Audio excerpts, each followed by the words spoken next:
distinguished participants, honorable speakers, ladies and gentlemen. First of all, I would like to thank all the respective speakers and participants to the first expert session. I have been tasked as a moderator for today's discussion in the 7th Jakarta Geopolitical Forum, ASEAN Futures Addressing the Region Geo-Maritime Rift, with the topic ASEAN Maritime Security Strategic Partnerships. I would like to brief the host rules before we start this session. We will have a 3 speakers presentation, then will be continued by question and answer. Before we proceed to all speakers for one next hour, so I would like to inform the outstanding and invite the first speaker. The first speaker is Datuk Dr. Sabirin bin Jafar. He is a young professor of Universiti Kebangsaan Malaysia. He was the Director General of the Maritime Institute of Malaysia, the premier government think tank for maritime policy issue. Experienced outstandingly in law and the judiciary, he has contributed significantly to academia, research, and the community. Please welcome Dr. Sabirin bin Jafar. Thank you.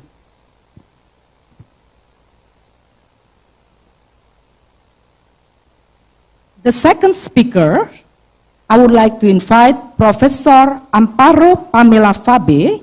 He is the Professor National Police College, Philippines. Professor Amparo is the Philippine faculty member of the Armed Forces of the Philippine Education, Training, and Doctrine Command, and at the Police National Police College.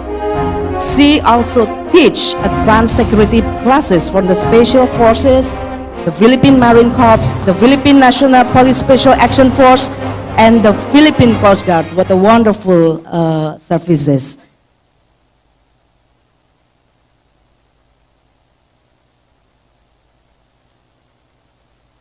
And I would like to invite the third speaker is Ms. Jane Chan Gitjin, Senior Fellow of the Coordinator of the Maritime Security Program, Institute of Defense and Strategic Studies, RSIS, Singapore. Mr. Jane Chan is a Senior Fellow and Coordinator at the Maritime Security Program at the Rajaratnam School of International Studies in Nanyang Technological University, Singapore. Excellencies, distinguished speakers, ladies and gentlemen, we will discuss on the ASEAN Maritime Security Strategic Partnership. As one of the priority issues of the Indonesia-ASEAN Chair this year, we will address the challenges faced by maritime security and the increasing requirement for the strategic partnership while ensuring maritime security and peace in our waters. And without further ado, I would like to invite Datuk Dr.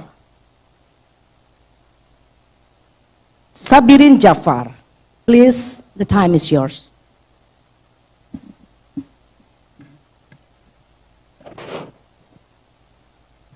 Bismillahirrahmanirrahim. Assalamualaikum warahmatullahi wabarakatuh. Very good morning. Thank you, Madam Chair, fellow panelists, distinguished guests, and audience. Thank you for inviting me to this, for the first time, to this forum, and it's good to be back to Jakarta, in which I have some relative here. So, after listening to all the panelists yesterday, I think my task has been made lighter. Many have been covered. So I may attempt to address this topic from different angle. I can claim myself to be the expert of geopolitics. I'm basically a lawyer. He's an international lawyer who has been with the government for quite some time. I'm involved in quite a number of international negotiations. 20 years ago, when I was doing my doctoral research in London, I had the opportunity of being an intern in IMO during the formulation of the ISPS code, and I could see how actually the international negotiation conducted. It's quite interesting, and I value that experience. And also when I was there, I read probably voluminous of Trava Perpetua and the negotiation during UNCLOS 3, which later on adopted as UN Convention Law of the Sea 1982. So this gives me a very broad understanding how actually negotiation between countries, sovereign countries, be it small or big, be it powerful or weak, they have given the chance to express themselves in international fora. So for today's discussion, I probably will move slightly into a different angle of talking about history. Next year will be the year 2024, will be the 200th anniversary of the Anglo-Dutch Treaty 1824, which I think shaped the countries that we are having, three of us, Singapore, Malaysia, Indonesia. How probably we can see this and take a lesson from it, how actually an agreement standing between two powers then became what we are today. So how can we probably use ASEAN as an instrument for future understanding and future collaboration and future development of this region? The importance of this region to international maritime activity in commerce and military is undeniable due to its strategic location linking the East and the West. It is important to look back into history to understand the reason why this region was thrusted into conflicts for several hundred years and continue to be relevant to this modern setting despite technological advancement and contemporary geopolitical skirmishes and arrangement. When the maritime powers of the day, I mean the British and the Dutch, decided to demarcate their spheres of influence through Anglo-Dutch Treaty in 1824, little that they envisaged that the treaty could culminate into the formation of three modern states of Malaysia, Indonesia, and Singapore. The importance of securing unimpeded navigation during peace and wartime has become the treatment of the waters of Southeast Asia, i.e. the Straits of Malacca and the South China Sea. Despite being member states of UNCLOS 1982, little states of the Straits of Malacca and South China Sea have continuous issues over the maritime domain, and they become more complex with the interests of international actors such as China, USA, India, France, EU, and others. The issues over the Straits of Malacca and South China Sea are well known, whether in safety or security of navigation.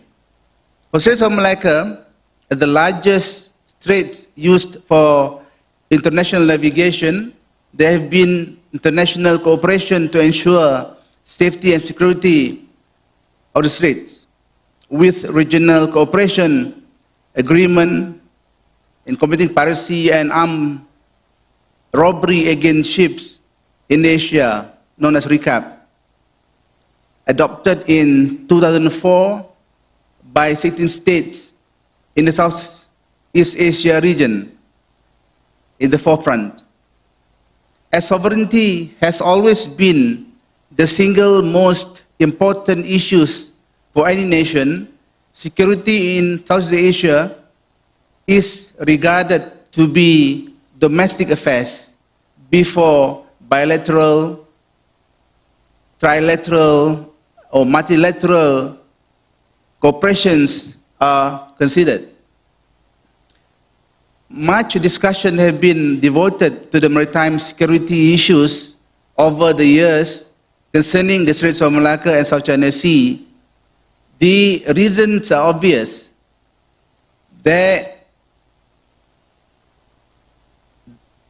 These waterways are strategic and important in international trade. They need to be protected to ensure cargoes flow unimpeded to their final destinations. For the purpose of our discussion today, I would like to focus more on the other waters seldom discussed, that is the Sulu and Sulawesi seas. Although not as busy as the Straits of Malacca and the South China Sea, these Sulu and Sulawesi seas are important in trade between Australia and New Zealand in the south to the Far East industrialist countries in the north such as China, Japan, Korea, and Taiwan.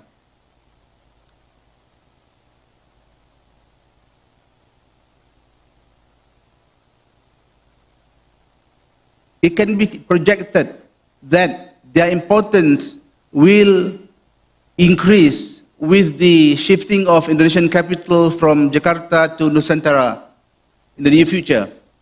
The area surrounding the seas has exemplified how at least 3 countries in ASEAN, Malaysia, Indonesia, and Brunei cooperated over a long period of time to maintain peace between the Philippine government against the non-state actors, that is MILF, in Mindanao over the Moro conflict. The International Monitoring Team, the IMT, started during President Estrada administration in 2002 and ended or disbanded in only last year under President Duterte. It started with the cooperation of the 3 ASEAN countries before it was joined by Japan, Libya, Norway, and the European Union. It was mentioned by Dr. Rizal Sukma yesterday that ASEAN was established in 1967 initially to tackle the political conflicts between Malaysia and Indonesia over the Konfrontasi, Indonesia and Singapore, and Malaysia and the Philippines, and Philippines and Malaysia over the Sabah claim. It can be seen that the IMT has been successful. It is a story of cooperation. It is success of cooperation between some ASEAN countries to resolve an armed conflict within an ASEAN member state. It was mentioned earlier that the 1824 Anglo-Dutch Treaty has shaped the maritime and geopolitical history of 3 territories for almost 200 years. And next year will be its 200 years anniversary, and we can see that the Straits of Malacca, which is central to the treaty, is still as important as before, and probably is more important now. Taking the treaty as a long-term plan of the world maritime superpowers then to secure the security of the Straits of Malacca for obvious reasons, that is facilitating trade between this region to Europe, this is why I say the island of Borneo or ASEAN, with the central location in Southeast Asia, shape the maritime activities with the shifting of the capital of Indonesia to Nusantara in the future and what it holds for us in the future. Let's consider four things. First, the prospect of Borneo Island in economy. Borneo, which is divided into 2 territories, the northern part in Malaysia, the state of Sabah and Sarawak, and we have Brunei there, and we have Kalimantan of Indonesia in the south, but the location is so central. If we look into history, and I think when we see that the congestion is happening in Straits of Malacca, one could not stop thinking that the shifting is a strategic one, and it will make another waterways, the Sulu Seas, more important, and it probably will move away from the conflict in these two famous waterways of Straits of Malacca and South China Sea. It could be also an alternative, I mean the Sulu and Sulawesi Seas alternative to Straits of Malacca and South China Sea. And we have this trade arrangement of BIM IAGA, Brunei, Indonesia, Malaysia and Philippines, East Asia Growth Area, which is quite active now. It's been there quite some time. I think with this move to Nusantara, it will again shift the focus and could be something that we could envisage in the future, that something will be moving to direction, giving more importance to the area, being so central, so geographically strategic, and a lot of resources in the island. And one more thing to consider is about the congestion of Straits of Malacca. To the layman, I think in Malaysia or Indonesia, they only think that the straits belong to both countries, which is not quite true when we understand the issue of transit passage as enunciated in the UNCLOS 1982. But the two countries continue to manage, I think, the flow of trade there quite well. And we can see that the emergence of many new ports along the coast, especially in Malaysia, southern part of Malaysia and Singapore, and the active STS operation, the ship-to-ship operations in the Straits of Malacca. So I think we could see that the number of ships flying the straits keep on increasing year to year, and we couldn't stop thinking that something must be done to control mishaps in the future. And I think it is the duty of all littoral states as well as international users to further focus on how we can address this issue. I think the issue of the security issue of piracy and terrorism now has been addressed quite effectively with the IMB reporting, as well as the cooperation between the states that I think IMB explained yesterday. But I think since we could see during the COVID pandemic, the maritime sector was not affected. It continued to be so important for the livelihood of the people during that crisis. So I think it is important for us to continue cooperating to ensure that the movement in the straits are unimpeded as required under UNCLOS 82 as straits used for international navigation. I would move into the new geopolitics. About the new leadership in Malaysia has introduced the Masyarakat Madani concept, which is new, a concept which stands for sustainability, care and compassion, respect, innovation, prosperity and trust. The Madani concept, which when applied to international relations, could enhance bilateral and multilateral relationship between Malaysia and its neighbors. During his first official visit to Indonesia as Prime Minister on 8 to 9 January this year, PM Anwar Ibrahim promised that Indonesia will see an improved relationship with Malaysia to a level unseen before. This was, I think, fulfilled when the two countries signed 6 bilateral instruments to boost free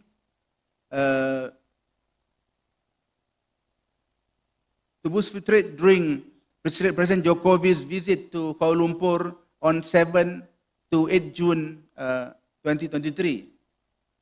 Among the instruments signed were two long-standing maritime border disputes involving two separate waterways.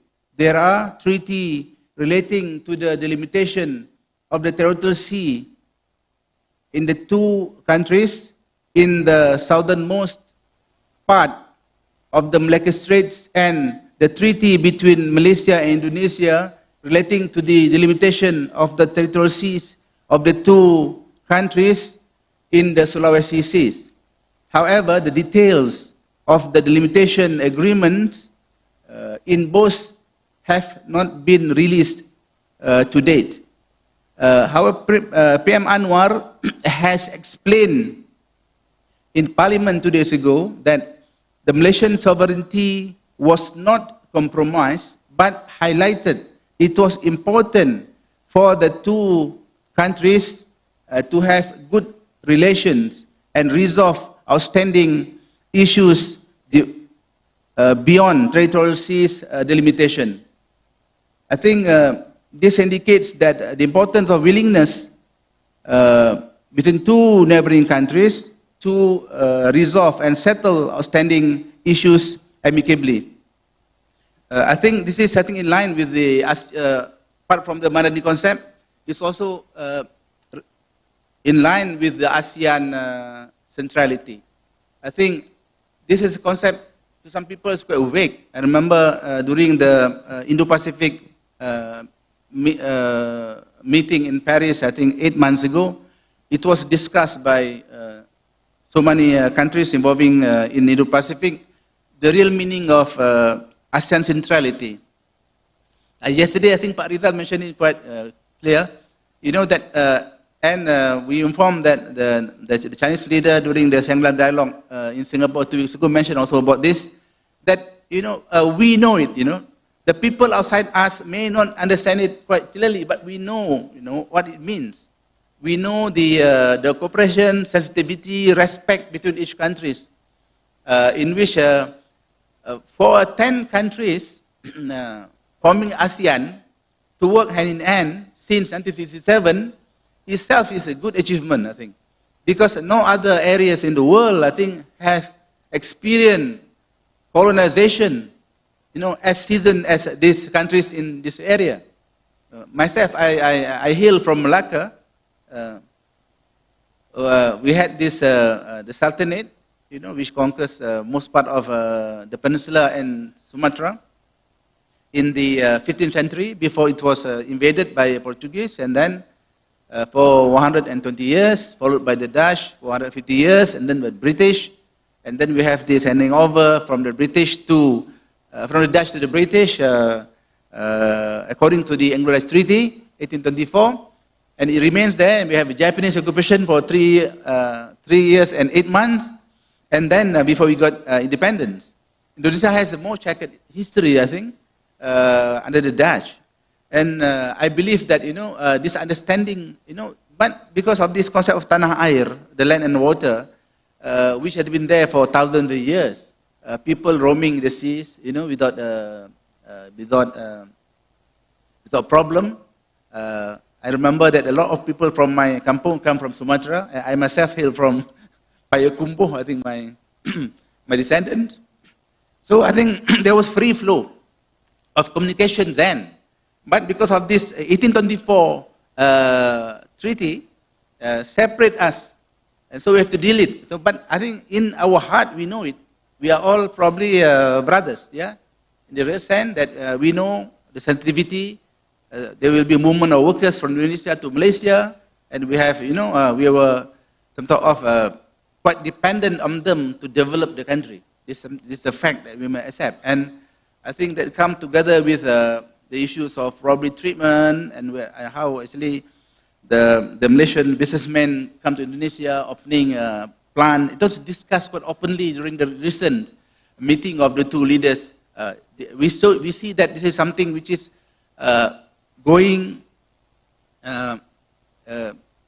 smoother, that we understand each other more, we talk openly about it, that things must be done, things about human rights, saying about women, treatment of workers, the need, for countries to have laws, to protect them. So this is something, I think, intra-ASEAN things are moving quite well. We have the issue in Myanmar. I think we know how to resolve it, not now probably over a cup of tea or coffee, by our leaders, thing will be resolved, inshallah. So I think, but this concept is quite probably not clear to those outside us. But we know that in ASEAN, this is the ASEAN centrality, that as what the Prime Minister of Singapore mentioned a few years back, that don't force us to take stand or to choose between the two regional superpowers now, or the world superpowers of China and the United States. We know how to deal with them. We are dependent to some of their funding, but they also need us in terms of resources and whatever. But how do we do this? We have before a solution to ICJ. Like in Malaysia, we referred the issue of Pulau Sipadan and Legitan to ICJ. Malaysia was given the sovereignty of the island. But Malaysia and Singapore referred it to the other more important island of Pedra Blanca, and Malaysia lost. So we can see that, what happened after that is more important than what happened before that. I mean, we accept, we manage, when we can resolve things among us, we take the third party, which is, a body established in the world order, to resolve the issues. And we deal with that quite excellently, I believe. So I think, but we have another power refusing to take this to the world court, then I think it's something that we should deal it differently. But I think ASEAN must continue to work in one voice, try to resolve their internal matters. We have, let's say, still in issues now, like the Sabah claim, the incursion of some terrorists to Malaysia. However, I think the response, of the countries, like I said before, the IMT, which has been there for 20 years, shows how the countries in ASEAN could deal with this among themselves. I think I'll stop at that, Madam Chairman. Thank you very much. Thank you, Datuk Dr. Sabirin, for your insightful presentation. So I would like to emphasize what the Dr. Sabirin tried to highlight it in some important points, that it's true, the strategy in the region in addressing common challenges and discuss ways of cooperation in the security and defense field, besides the inclusivity of the people, like what Datuk tried to raise, the Masyarakat Madani concept and Cinta Tanah Air concept, is to collaborate on ocean governance, maritime security, sustainable environmental, as well as maritime connectivity. And the second, in assessing regional maritime development in Southeast Asia, in particular the challenges and opportunities in managing maritime security across within ASEAN, we have to have a common maritime vision among ASEAN member states and the future of Southeast Asia maritime. This is also include the capacity of existing institutions to handle the evolving maritime challenges and the partnership of ASEAN and its development to do a better. Thank you, Dr. Sabirin. Now, I would like to invite the second speaker, please, Professor Amparo.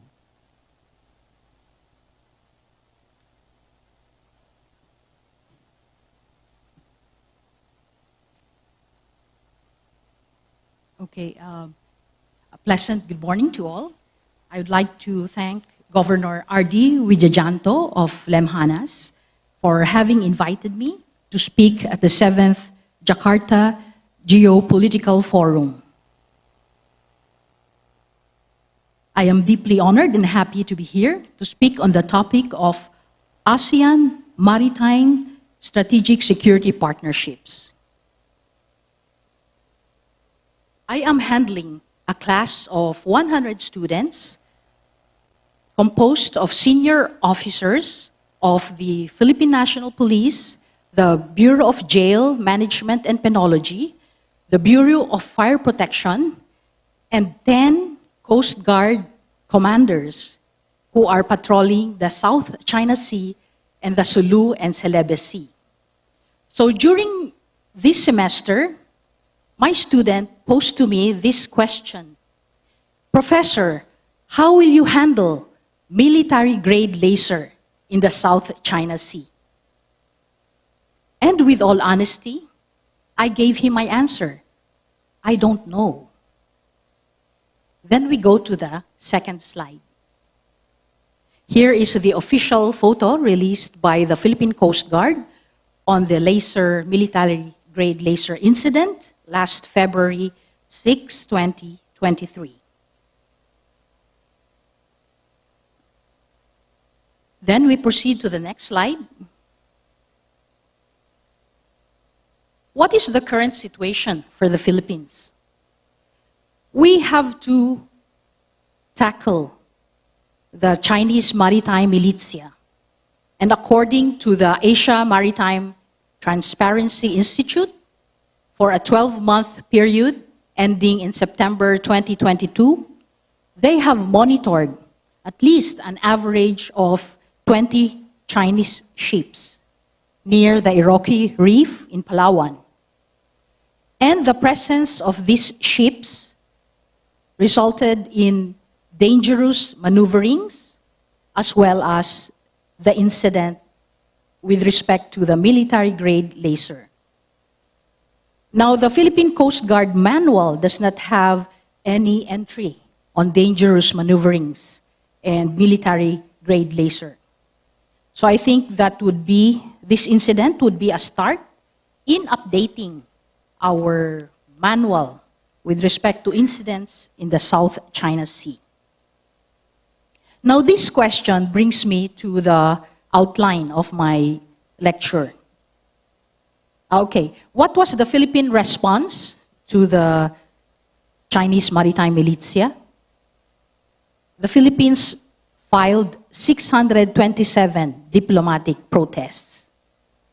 388 of those were filed during the Duterte administration. 172 were filed in 2022 under the Marcos administration. And 77 were filed for 2023. And it's still ongoing. The diplomatic protests covered illegal fishing, illegal presence of Chinese vessels, the harassment of fishermen and enforcement agencies, and unauthorized marine scientific research. Then we go to the next slide. That's why I use the acronym LASER. Letter L, the Philippines seeks to leverage maritime assets in the South China Sea. For example, we are in the process of doubling our maritime assets, increasing our vessels, our air assets, and with the help of our allies, Australia, Germany, and Japan, we hope to increase our drones for surveillance in the South China Sea. The second point is accepting maritime security strategic partnerships. And we value the partnerships with ASEAN.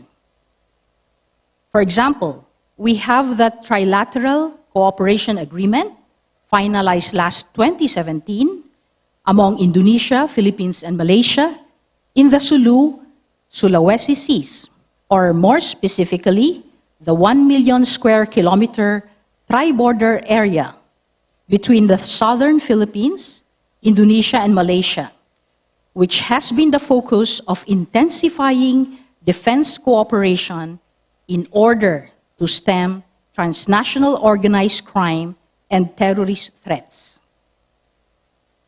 So the Philippines is open to intensify aspects of the trilateral cooperation agreement, be it in the types of operations being conducted, the number of interactions between the three governments, and even the potential expansion. To consider broadening the Trilateral Cooperation Agreement's membership to include other Southeast Asian countries. The Philippines will continue to help strengthen intelligence sharing to facilitate future surveillance operations and to expedite the deployment of trilateral maritime patrol liaison officers to the designated maritime command centers in Tawau, Malaysia, Tawi-Tawi, the Philippines, and Tarakan, Indonesia. Another way of strengthening our maritime security strategic partnership is our involvement in the Southeast Asia Cooperation and Training, a US-led initiative that aims to enhance maritime security capabilities. It involves scenarios related to maritime domain awareness, maritime interdiction, and crisis response. The Philippines is also excited for the first ever ASEAN joint maritime exercises this coming September. This will lead to better interoperability operations with other ASEAN countries, a better communication and coordination setup, and a deeper intelligence sharing system on evolving maritime security threats. Another mark of high ambition is the participation of the Philippines in the drafting of the Code of Conduct on the South China Sea. Even our Philippine President, Ferdinand Marcos Jr., has called for early conclusion of an effective and substantive Code of Conduct during the 42nd ASEAN Summit in Labuan Bajo, Indonesia.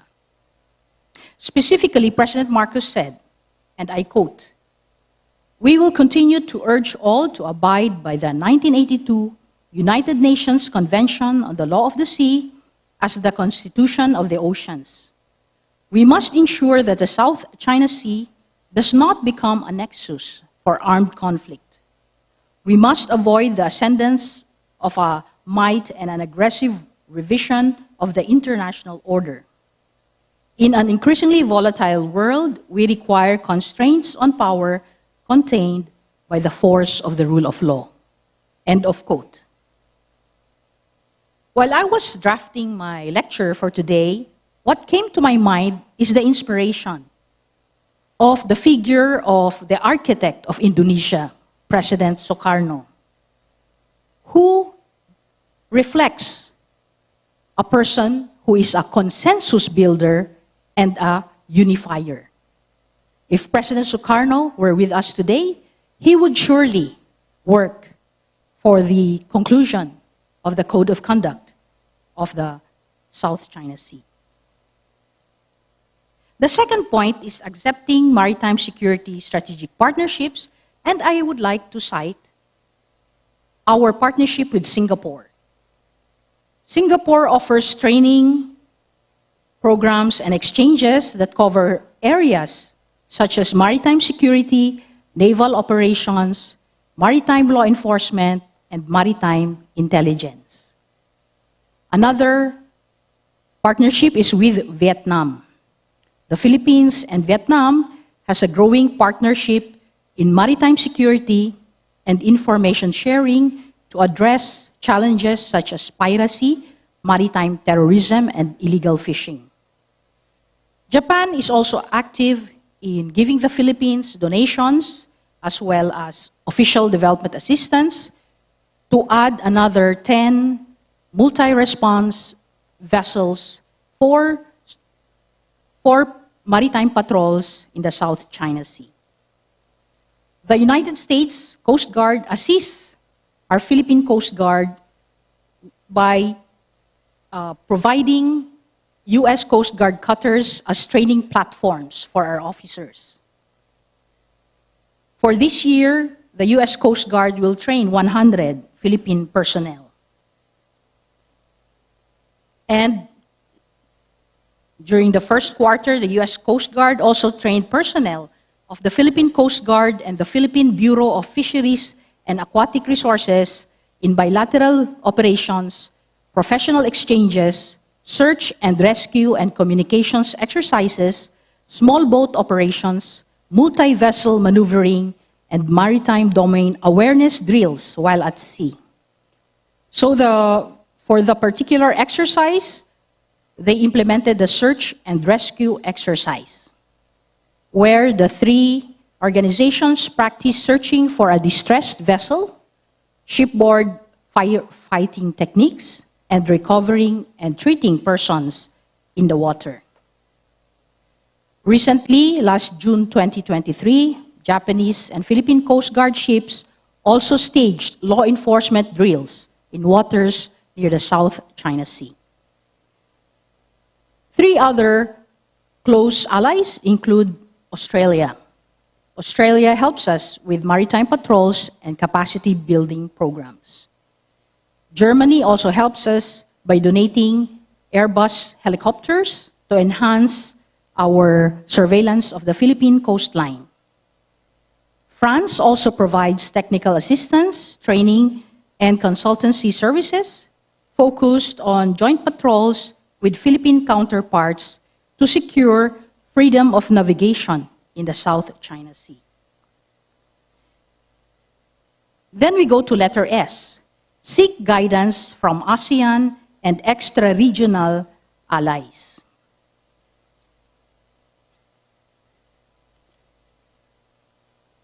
So just this month, the Philippines passed the Philippine Archipelagic Sea Lanes Act, which aims to prevent arbitrary international passage in the Philippine archipelago.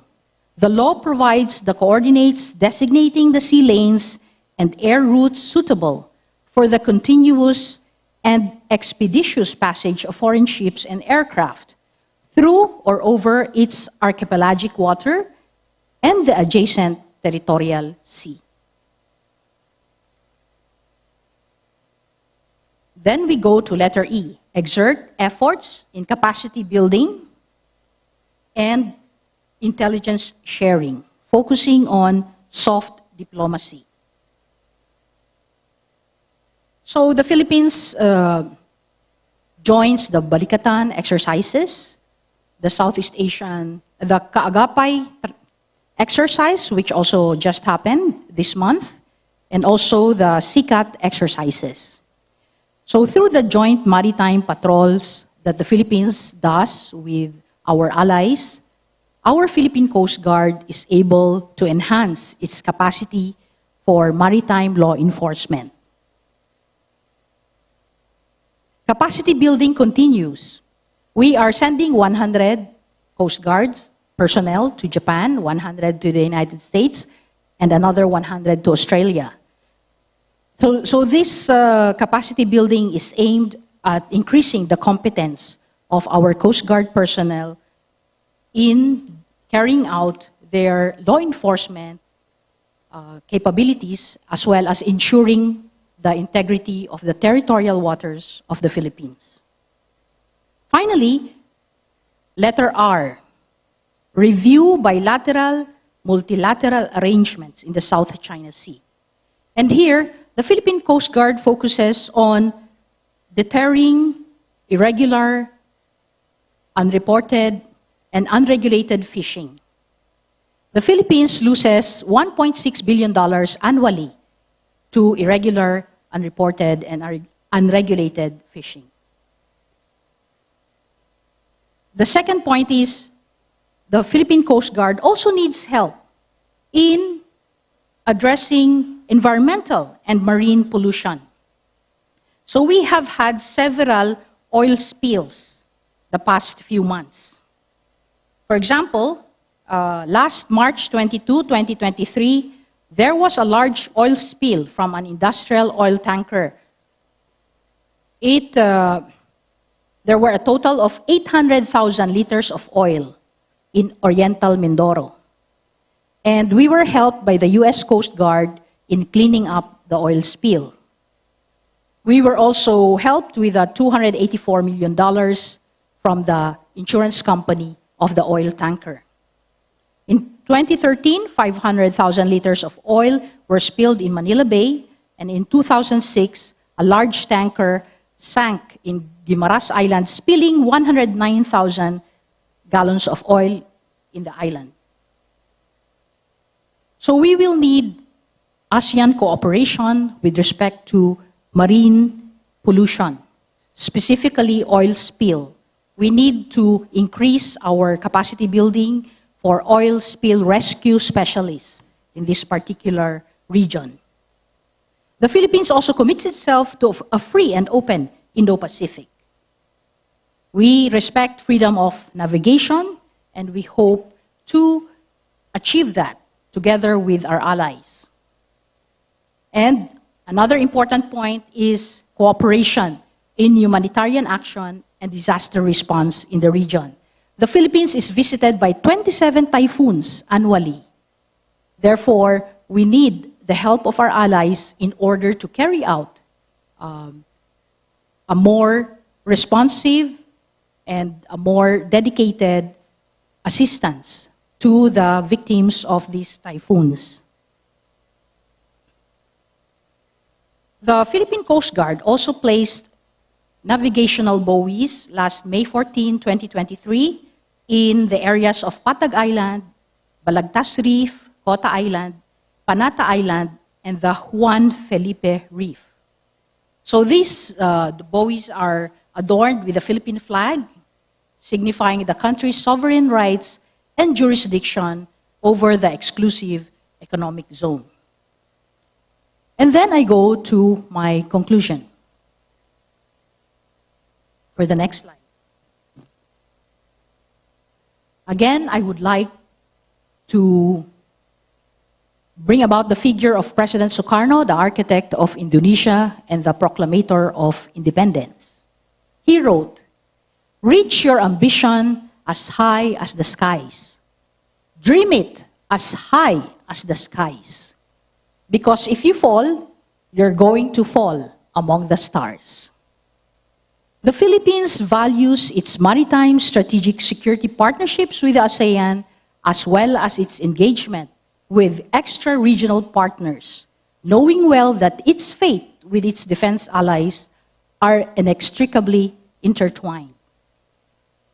The government's approach to region-specific maritime security challenges is measured and prudent, ranging from diplomacy to defense consultation, workforce training, joint exercises, joint patrols, and acquisition and procurement of maritime assets. In sum, the Philippines advocates regional cooperation and soft diplomacy to foster a stable and prosperous maritime future. Thank you, and a pleasant good morning. Thank you, Professor Amparo, for your interesting presentation. I believe this will enrich our discussion today. If I may summarize, Professor Amparo that again promoted the primary agency with the lesser concept. That's the task for the Philippine Coast Guard to recognize that the task primarily with the enforcing law, with the conducting maritime security operation, safeguarding life and property at sea, and protecting marine environment and resources. So the last but not least, this is the third speaker, is Ms. Jen Chan Gityan. Please.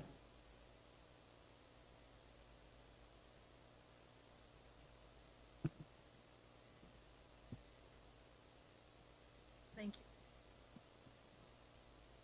Thank you very much. Can you hear me? Very good. Thank you very much, Madam Chairperson, for the very kind introduction. Distinguished guests, ladies and gentlemen, very good morning, one and all. First, a quick word of thanks to the organizer, especially to Governor of Lemhanas, Bapak Anti Wijayanto, for the very generous invitation, and also to the entire Lemhanas team, Ibu Reni and your team. Thank you very much for the warm hospitality. A real privilege to be here attending this gathering of experts and friends to share my thoughts and hopefully to learn from the experts and to have a good discussion after this. given the limited time that we have today, I plan to just share some broad perspective on the theme of this particular session, to distill some of the current debates, both in the literature and also, in the track 2 discussion in the region right now, in thinking through some of these vexing issues, in a way, in maritime Southeast Asia. So first, to go broad, to ask what is the most worrying trend in the region, in Southeast Asia. Second, to dwell a little bit deeper into the regional context. And again, to ask, is there a common vision on what the Southeast Asian maritime future should look like? And from there, my third point, and I will dwell and try to talk a little bit about partnerships.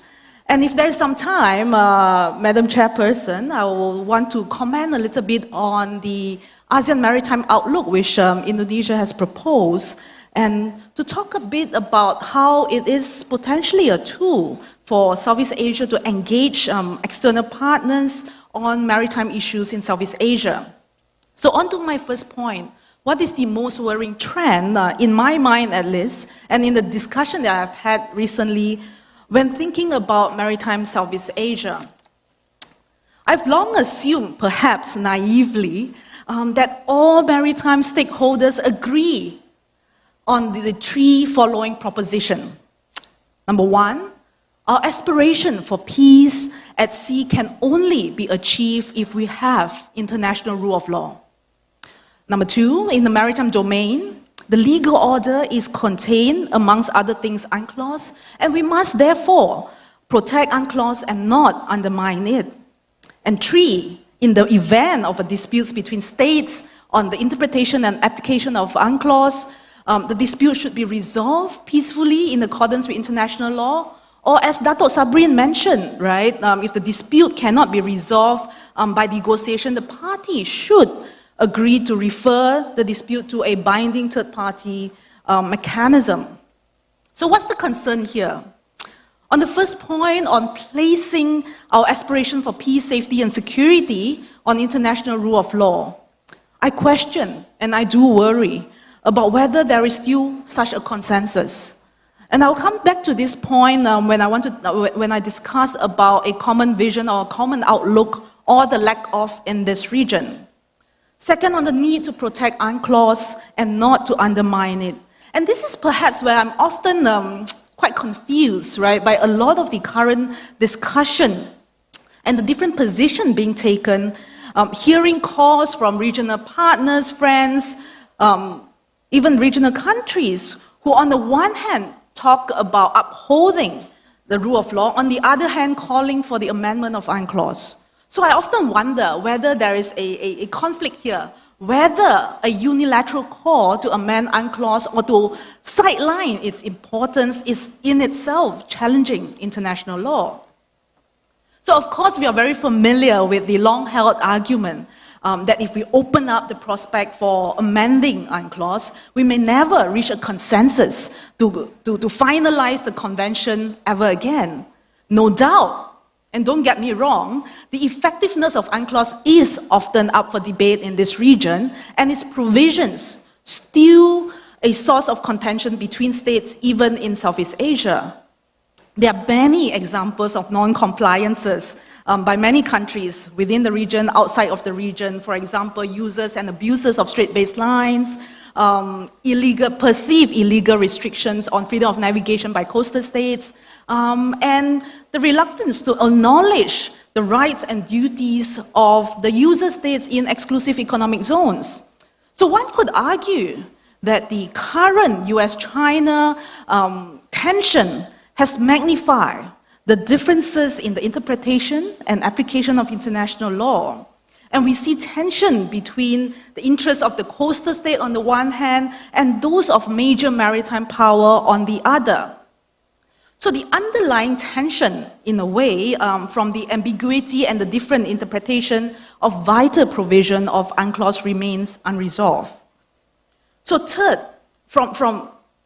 on being ready to utilize the dispute settlement mechanism. And this third proposition is perhaps, whilst we have seen some very good example in Southeast Asia where neighbors actually bring their dispute and disagreement to dispute resolutions, there is still a lot of reluctance, right, amongst major maritime powers to utilize this particular mechanism. So in my mind, if these concerns are left unaddressed, will we be faced with a crisis in this region? Or to take it down a notch, what are the risks at hand? Will it increase the risk of an incident and accident at sea, which Pak Rizal spoke about yesterday? How about the risk of an open conflict between the claimants in the South China Sea, or a risk of open military conflict between the great powers, and the risk of irreversible environmental degradation and the correlating food security issues, right? On this point on environment, especially food, in particular fish, I would argue that we are already verging on the crisis stage, but I know many would disagree with me. So in my mind, this talk about crisis, right, meant that's all of the risk management mechanisms and safeguard that we are talking about, we have been talking about, still talking about, have failed one way or another. And hence, we have a crisis at hand. So for discussion purposes in a platform like that, let's assume worst case scenario, where all the prerequisites for effective risk management do not exist anymore. So what am I talking about here? Trust for one, non-existence. How about the platform or institutions that we have, dysfunctional, and zero information sharing? Let's just assume that these three criteria are there. But if we are agreeing, and if we can agree that we are really not quite there yet, then can we focus on working on these three elements, right? Trust, institution, info sharing, to better manage the subject at hand, which, is incidentally the theme of this particular conference as well. So now to dwell a little bit more into the Southeast Asian context, we all know that regional maritime security depends partly on global development and partly on local ones specific to Southeast Asia. It is axiomatic now that an inclusive maritime region founded on international rules and norms lay the foundation for safe and secure seas and is crucial for regional continued development and prosperity. And again, we heard a lot of these being narrated and debated and discussed yesterday. But even as friends and partners all emphasize on the importance of maintaining a rules-based maritime order, in my view, it is rather clear that there is still no common vision on what the Southeast Asian maritime future should look like. The lack of a common vision meant that there's no alignment of priorities, even less on policy and strategy, right? So those with a vision of a competitive one will insist that the current strategic environment is a zero-sum game and is currently dominated by great power competition and rivalry. So even if extra-regional powers and partners extend their interest to cooperate with Southeast Asia, many are concerned or have reservations because this could potentially create more complexity to ongoing Sino-US rivalry. Challenges to traditional freedoms of the seas arising from jurisdictional disputes about who owns what, over jurisdictional obligation of the coastal states versus the duties and rights of the user states, about environmental concern, and broadly the lax observations of laws, rules, and principles. We see nation-state forgetting that UNCLOS was a product of a grand bargain, one that was forged through very difficult compromises which we may not achieve again.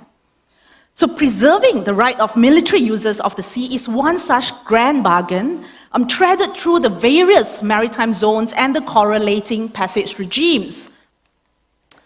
And the provisions of the maritime zones were drafted in a way to ensure that major sea lanes remain open to naval vessels on top of the commercial ones. Of specific interest to Southeast Asia, of course, would be the exclusive economic zone, the straits used for international navigation, and archipelagic sea lanes. In this vision of the world, we can expect very little cooperation and a rather high risk of fractured regional institutions and that of conflict. Conversely, there is also a vision of a cooperative nature, reminding us that the success of our region depends on the seaborne trade and the globalized system that it leads to. Of course, still acknowledging that this particular system is currently under threat, and it's not just because of great power competition. Examples include the damaging effect of the various maritime threats, which we saw a very long list yesterday. These threats are well known, and the frequently raised questions and recommendations of what we need to do, I think, this crowd will know them by heart. That being said, apart from just recognizing how important maritime security is in nearly all countries, balancing commitments and resources is getting more and more difficult, especially when we are slowly recovering from the global pandemic. So priorities matters. On top of that, the question do remain whether cooperation on some of these maritime security issues, what we call common interests, will lead to a spillover effect and to help alleviate the trust deficit in the region that is much talked about and arguably one of the leading cause for increased risk of conflict at sea. One thing we learned from COVID-19 thus far, at least in the maritime domain, would be that the multilateral cooperation is essential, right? But Rizal spoke a lot about how major global trends continue to reshape the maritime strategic environment and the regional outlook, so to speak. And this geopolitical uncertainty should give new impetus to ASEAN to cooperate with partners and friends. So now a few words on cooperation and the institution in Southeast Asia. I think one key criteria for us to move forward and towards positive cooperation and engagement in the region is the need to be flexible. And one such aspect is to have various models, as we do in Southeast Asia. Understanding partners' priorities, ability, and constraints is vital. Some question to this will be, do we understand each other well enough? Do we understand our partners? Do our partners understand us well enough? Are we being flexible and accommodating? Are we being inclusive? So in a way, is the ASEAN and ASEAN-led mechanism sufficient and effective, right? That would have been the next question as well. We often consider in this region, whether when tackling a particular threat or challenges, the initiative ought to be ASEAN-wide, all 10 ASEAN, or can a sub-regional approach be adopted? So whether the ASEAN minus X approach is appropriate, right? And we have good examples of that. Both Datuk Sabirin and Professor Mimi spoke about, the Malacca Straits Patrol, the TCA agreement, both going on very well without side effect on ASEAN as an institution itself. We also have a very good example of ASEAN Plus approach, and in this, I have in mind the Information Fusion Center in Singapore, where not just the ASEAN, all 10 of ASEAN member states are partner of, we have many extra-regional partners being, part of the IFC. Yesterday, we heard that a key feature built into the current ASEAN-led regional architecture is that it is one that is open and inclusive, where no single state's influence is exclusive, so to speak. Not China, not the US. So these various regional groupings provide inclusive platforms for ASEAN to engage its partners and extra-regional powers. Of course, we have seen commentators, especially regional commentators, say that the Quad, for example, is perceived to focus too much on excluding China, then further integrating China into the regional framework which ASEAN is trying to do. While many in Southeast Asia do share the Quad's anxiety about China and see the US as the resident power in the region, ASEAN states still need to be very mindful of the robust and pragmatic relation with China that each one of the Southeast Asian states has painstakingly nurtured, right? And we all know how difficult that can be sometimes. We also heard yesterday that since the region cannot exclude any of these great powers, the best strategy is to engage them all. The fact that China is at Southeast Asian doorstep, the proximity and the correlating social, cultural, and economic ties are links that cannot be decoupled. Of course, there are issues, right, arising from these links, not to mention the unresolved maritime disputes China has with its neighbors. But in a way, we could also say that, while we do not have good fences and therefore we are not good neighbors now, it doesn't mean that ASEAN and China cannot mend those fences in the future. So one of the latest tool in the ASEAN toolkit that is going to come online very, very soon will be the ASEAN Maritime Outlook. The AMO, in my mind, if it can clearly outline ASEAN maritime priorities, it has a chance at creating a common maritime agenda which will become more apparent. And this is going to be important because it will help accentuate maritime cooperation between ASEAN and our extra-regional partners, including multilateral organizations, right? The concept paper that's already that's already out there has developed and outlined how an ASEAN maritime outlook could be formulated under Indonesian chairmanship for now. Yeah, and it refers to the AOIP quite a bit, and the document itself set out and advanced some of the priorities that the AOIP has already laid out. But I'm sure we are all aware that even the AOIP has received very strong criticism as to its practical value, usually pointing to the lack of deliverables and tangible outcome. So supporters of the AOIP, myself included, will usually say that the critics misinterpreted, right, the purpose and intent of the AOIP. The AOIP was never meant to be a strategy to guide ASEAN through this intricacy of great power rivalry, but rather to establish, avenues for cooperation.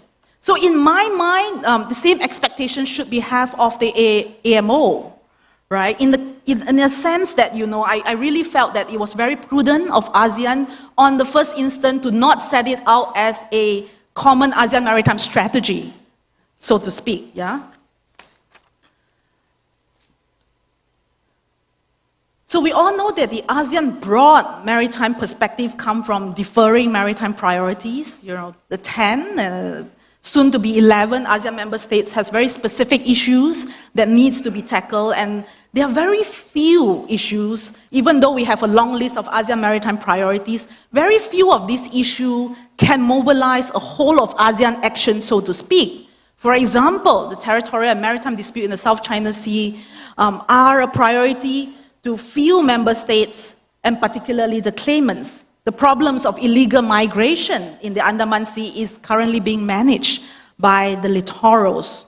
So it's very unlikely for the AMO to introduce new mechanisms or platforms to carry out its intended purposes, since there are already existing, maritime related mechanisms within the ASEAN and ASEAN-led processes. But we will still need, right, a platform, a mechanism to push forward the AMO agenda where it actually, get distilled. So in my mind, and this is a very humble suggestion, is perhaps, the ASEAN Maritime Forum and the extended ASEAN Maritime Forum might be one of such platform, and it will also give a reason to reinvigorate both the AMF and the EMF. So I will end my remarks here, and I look forward to our discussion. Thank you very much. Thank you, Ms. James. This is very deep, thoughtful, and also insightful statement. So if I may recall your statement is we have to promote common principle in advancing maritime cooperation in various sectors in accordance with the norms and standards enshrined in the international law, included on Clause 1982, as well as ASEAN shared values of inclusivity, transparency, mutual respect, and mutual trust. Distinguished participants, ladies and gentlemen, now it's time to invite your comment, question, and thoughts to share any ideas of this discussion. So I'll open the floor.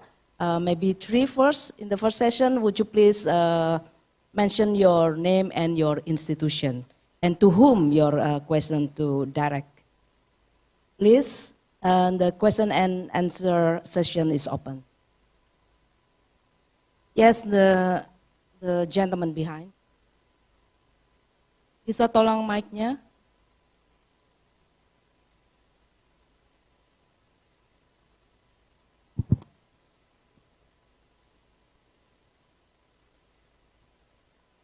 Thank you so much indeed for this opportunity.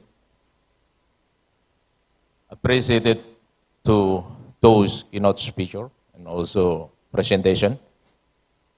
Of course, it will enlighten our perspective and also amplify our ideas.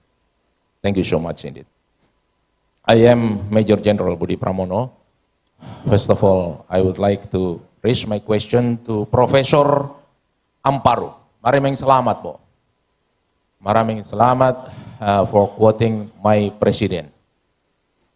Pasensya na po kayo kung ako nga'y nakamali. Ipinakmakmalaki kung kayong lahat, Professor. Professor, I think from your idea dealing with your leisure, you really actively contribute to the 7 ASEAN outlooks. Appreciate it. However, on the other hand, you mentioned, given to the conflict or current event in Palawan Island, if I'm not mistaken, correct me if I'm wrong, you mentioned that there are much more Chinese militia. In this case, so this conflict trigger your idea to empower your army, strengthen your air force, and also enlighten your navy. My question is, Professor, I think this one very contradictory. In one hand, you mentioned about leisure, but on the other hand, you also raise the armed proliferation. You also build the arm race over there. So it will contradict much to the 7 ASEAN outlook. Would you mind to scrutinize a little bit for that? And the second one to the Professor dari Malaysia, from Malaysia.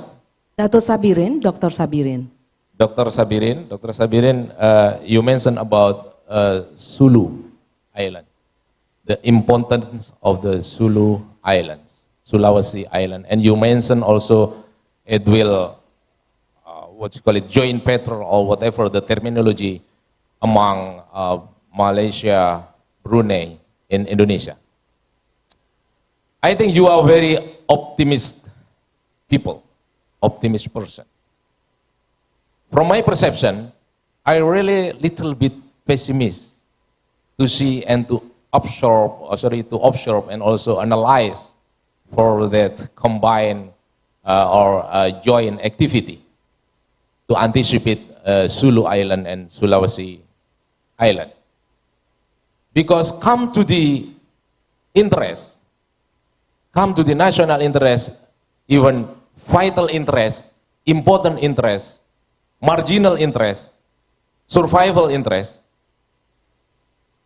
I do believe that those countries will have different interests. So my question is, how can you anticipate those vulnerability if we really make it what's called combined activity or joint petrol or whatever the terminology is, to anticipate the problem in the future for the Sulu and Sulawesi Island. And the last one, to the keynote speech from Singapore.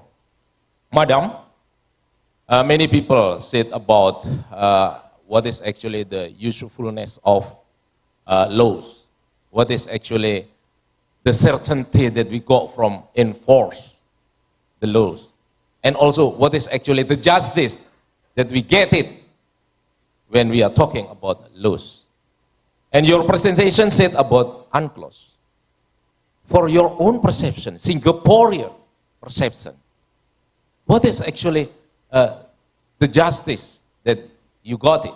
What is actually the usefulness that you got it? What is actually the certainty that you got it from UNCLOS? Moderator, thank you so much indeed for this opportunity. Thanks a lot. Thank you very much for that question. I would like to address the first question with respect to the seeming contradictory nature of the modernization of the armed forces and the peaceful conduct in the South China Sea. In my lecture, I focused more on the Philippine Coast Guard and the role, the maritime law enforcement capabilities of the Philippine Coast Guard. So specifically in the South China Sea, for this particular situation, crisis situation of the Chinese maritime militia, the Philippines applied soft diplomacy in the form of filing more than 362 diplomatic protests. So the Philippines applies the peaceful way of settling disputes.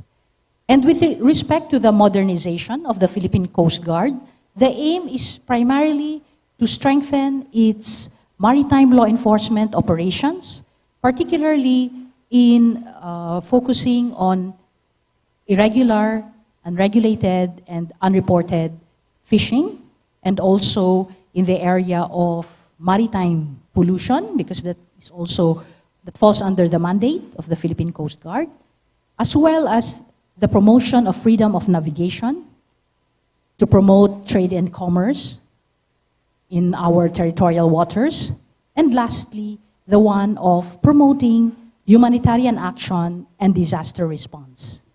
So all this capability building is focused on enhancing search and rescue, addressing marine pollution, addressing IUU fishing, as well as humanitarian and disaster response. So we are not really focused more on the military solution to the conflict, but we are looking at the most peaceful way to address the rising tensions in the South China Sea.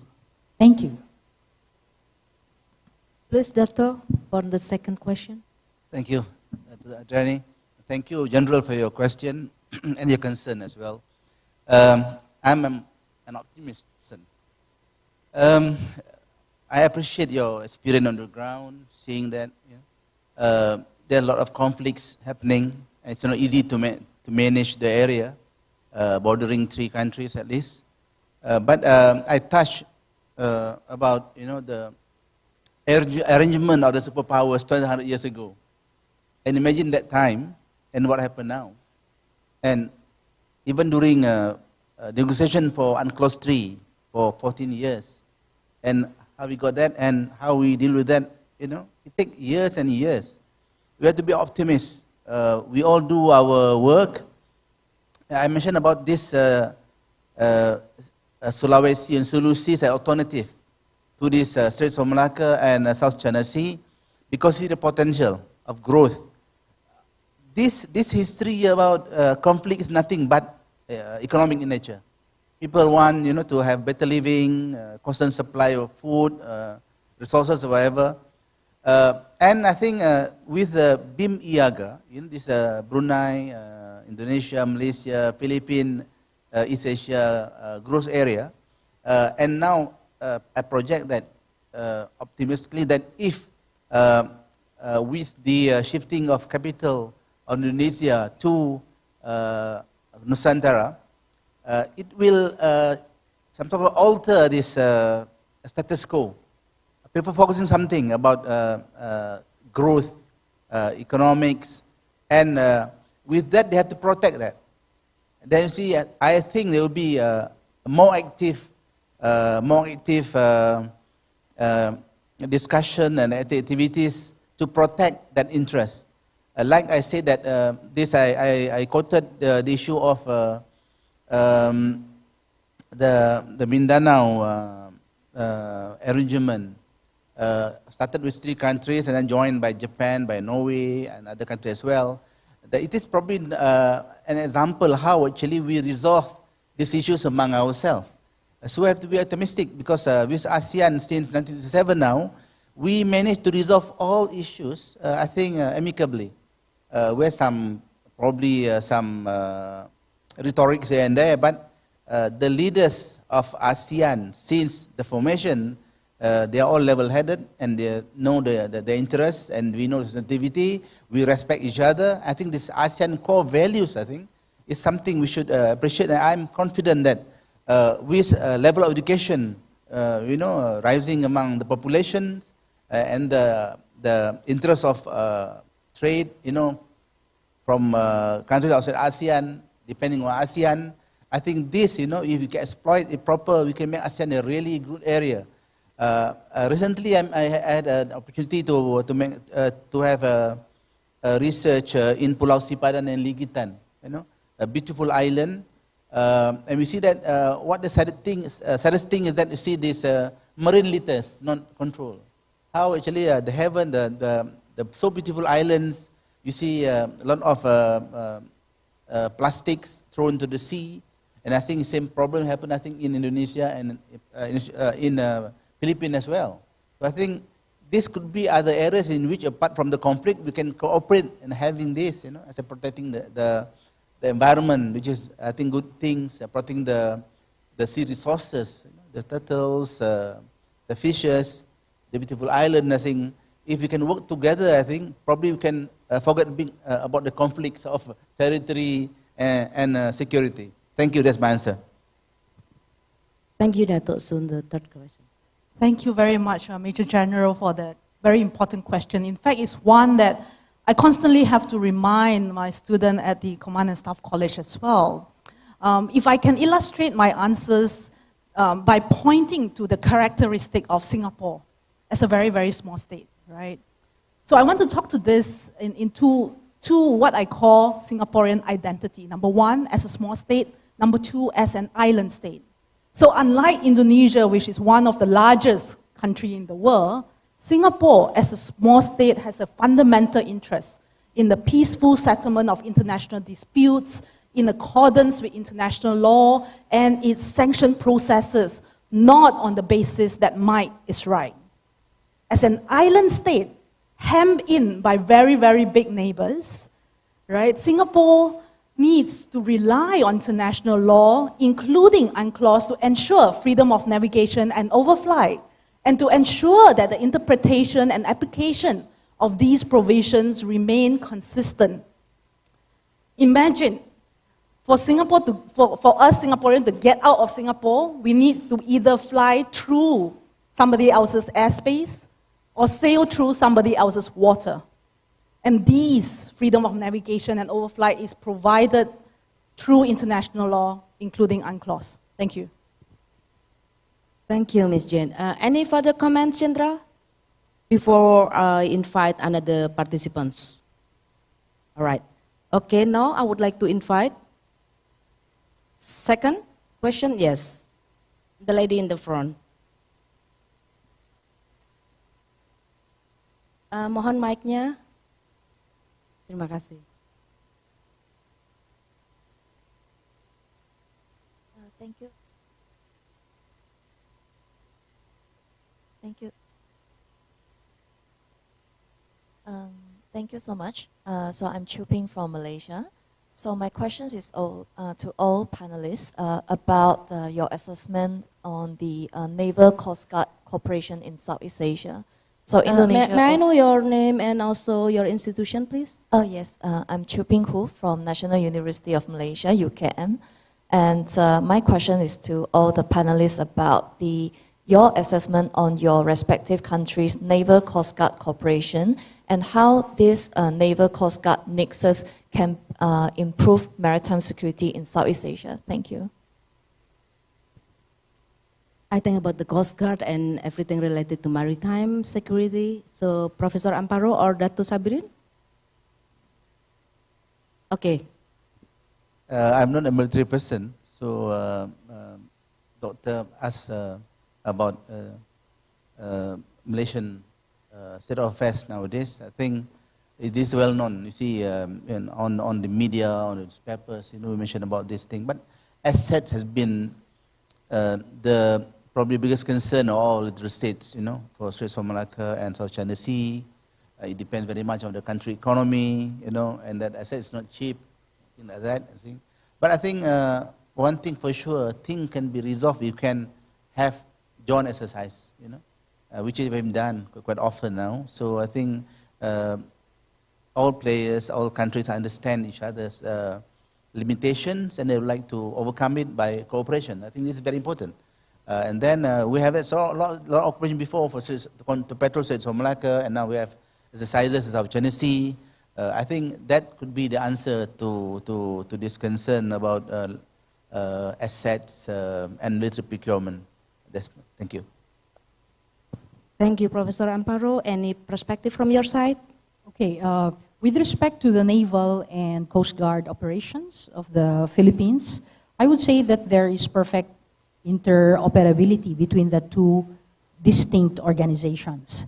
And most of the capacity building training that our Navy personnel and Coast Guard personnel undertake abroad is really for purposes of response, having the appropriate response to disaster and disaster risk response, as well as law enforcement with respect to irregular, unreported, and unregulated fishing.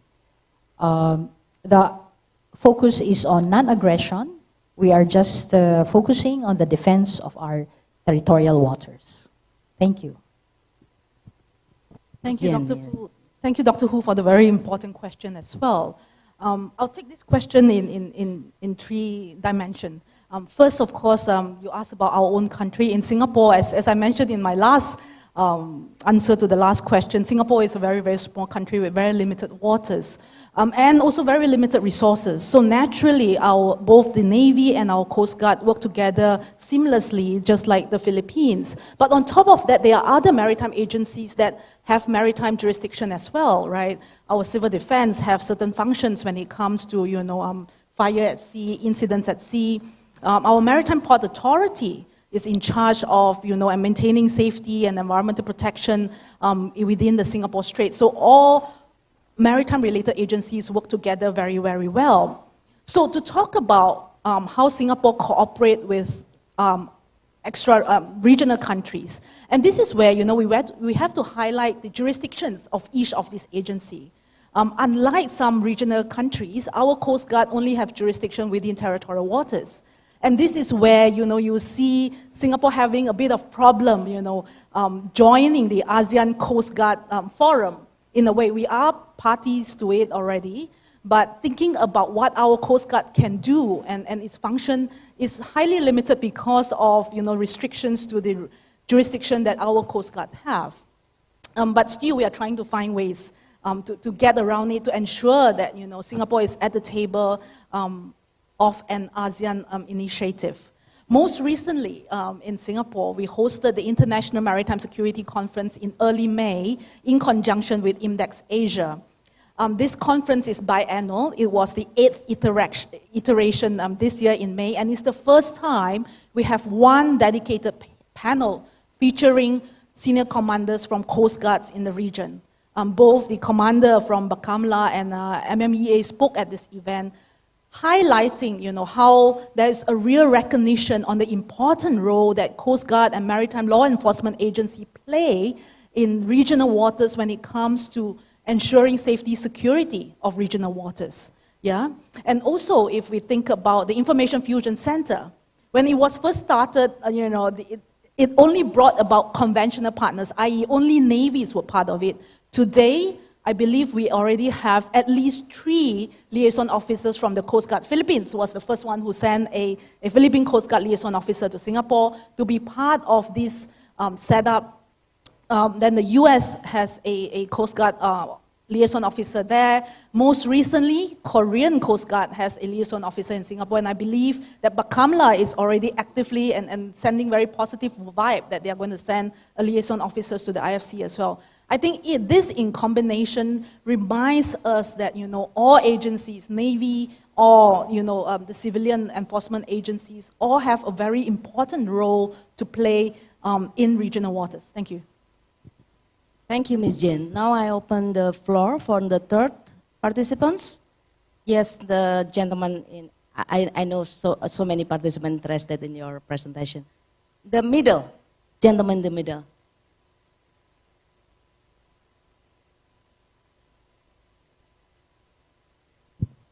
Okay, thank you. My name is Real Admiral Tokyo Tabarat from the National Defense Council.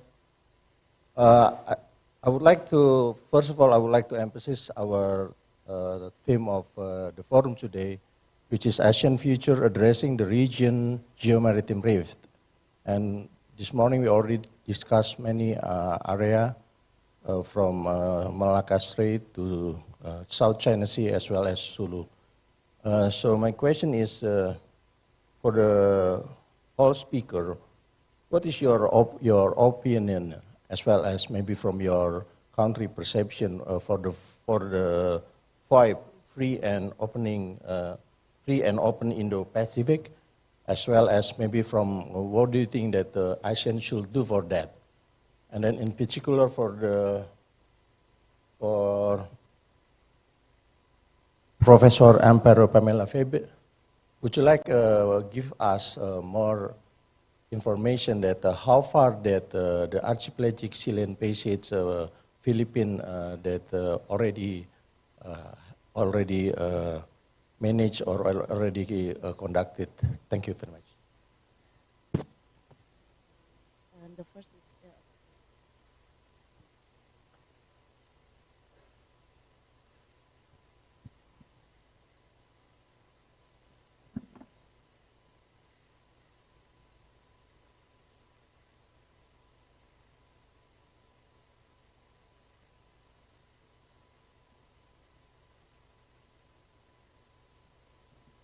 Oke, Bapak bisa diulang yang pertanyaan pertama karena menyangkut dengan apakah terkait dengan manajemen dari konflik South China Sea kepada seluruh narasumber?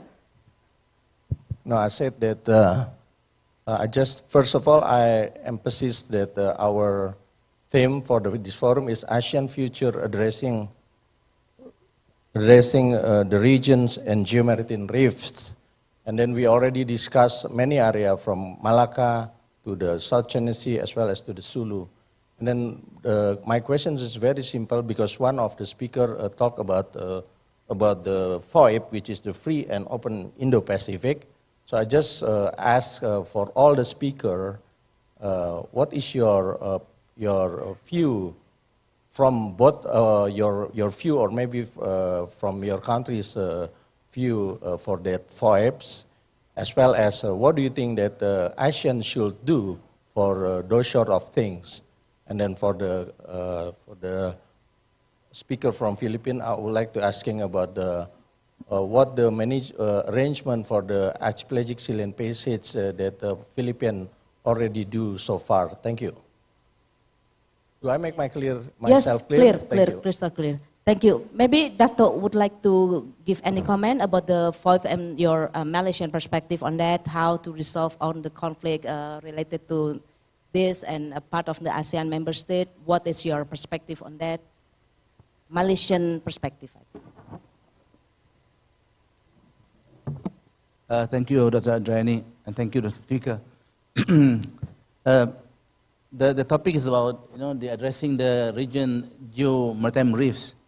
I have touched this during my presentation that reefs happen every time. We come up with a lot of solutions, bilateral, trilateral, multilateral agreement, arrangement, as well as having a lot of discussion through diplomatic channel to resolve a lot of issues. But I was focusing more towards what will happen in the future, how should we deal with it, looking back at history. This is my focus. I think if we deal too much detail on things, like sovereignty is very important, no doubt about it. It's very important to each country. But there are other pressing issues, I think, which could transcend this. Like I mentioned about the issue of maintaining environment, this marine litters. Probably I can add some more like training. You go towards about providing courses for our fleets of vessels, which is important not only for militarily but some other countries. Like now we know that we have issues that Philippines and Indonesia provide the largest seafarers in the world, and that BIMCO recently mentioned about the issue of integrity. Now we have to upskill the seafarers. I think this is the issue, I think, which transcends the issue of reefs. You help each other because we are providing and helping the world shipping to progress and to be more effective, I think. So this area in which, apart from the environment, I think there are many other things which are very important for us that we can probably forget a bit about issue of sovereignty and territorial claims and conflicts. So the risk can be, sometime the risk can be healed by avoiding it and focusing on other areas which is equally important for our livelihood. Thank you. Professor Amparo, maybe you can answer the first and then continue by the second one. Thank you. Okay, answering the first question on freedom of navigation, the Philippines would like to really push for freedom of navigation. This is based on our experience of having 200 Chinese maritime militia ships blocking the Filipino fishermen. So what was the effect of these maritime militia? They were able to block our fishermen from securing their livelihood. That's why we really push for freedom of navigation. Now, for the second question, the United Nations Convention on the Law of the Sea refers to the state having regard to the safety of navigation may require foreign ships exercising the right of innocent passage through its territorial sea to use sea lanes and traffic separation schemes for the regulation of the passage of ships.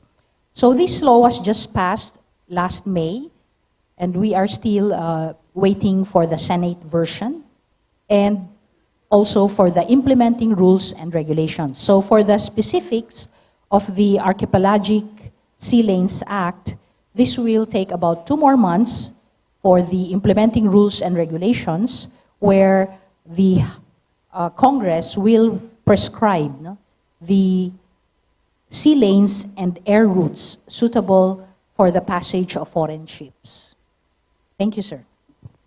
Thank you, now Ms. James. Amparo, if I got your question correctly, you were asking about the U.S. free and open Indo-Pacific and the correlating, increasingly number of Indo-Pacific outlooks that we have heard, some extra-regional countries have been sharing and, perception from the region. I think up to today, after seeing so many versions of the various Indo-Pacific, there's still a debate, at least from the academic and research perspective, still a debate whether these are strategies, are they concepts, are they outlooks, and that what are the expectations on regional country in terms of responding. So in a way, I would argue, and I did mention this a little bit when it comes to the AOIP, is ASEAN way of responding to these various versions of the Indo-Pacific concepts, so to speak. If I adopt one word, right, I would say concepts. Don't get me wrong, is that, if we look at all these various, versions of thinking of various countries in terms of their priorities, a lot of them, they share their priorities with us. When it comes to the Indo-Pacific, a lot of them share, avenues for cooperation, etc., etc. In fact, a lot of the key tenets in some of these concepts and outlooks are areas where, most Southeast Asian countries can agree to, right? Most of them spoke about freedom of navigation, most of them spoke about importance of SLOC, they talk about, importance of info sharing, capacity building. All these various tenets are important to the region.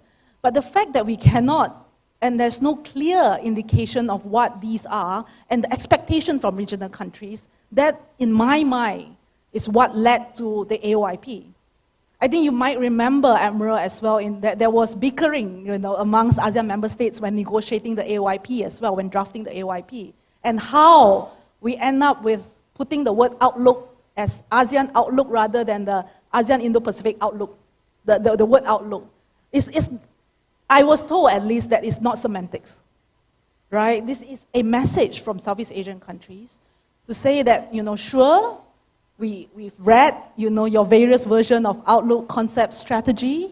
We understand that how this is important to us, and we have similar, interests. But ASEAN will use our own pace, our own method in thinking through about this new Indo-Pacific concept, so to speak. I hope I answered your question, Amparo. Thank you. Thank you, Ms. Jim. I think, distinguished participants, ladies and gentlemen, we have time constraints, so we have to conclude this morning session. But I would like to highlight there are some key statements from the morning session. One, a stronger strategic partnership in the maritime domain could greatly contribute to the stability of the Indo-Pacific region. There is still a lot of potential for developing a strategic partnership with respect to maritime security in the Indo-Pacific, despite the presence of bilateral frameworks, the need to operationalize the partnership through consistent interaction and constant improvement. Moreover, other areas of maritime cooperation must also be explored, including domain awareness, interoperability, information sharing, and maritime law enforcement. However, due to the shift of the global geopolitical landscape and major power country burgeoning assertive naval activities in various parts of the Indo-Pacific, we have to significantly reorient the individual or national policies toward regional maritime security. And the last, the country with the same vision of maritime security will share a host of concerns and could potentially act an anchor of the regional maritime security order. All right, distinguished participants, ladies and gentlemen, let us give a big applause to the speakers. Thank you for your distinguished speaker for the very interesting and important presentation. All of the points discussed are critical and essential steps to empower strategic partnerships in managing maritime security in the region. Thank you. The discussion is adjourned. Thank you.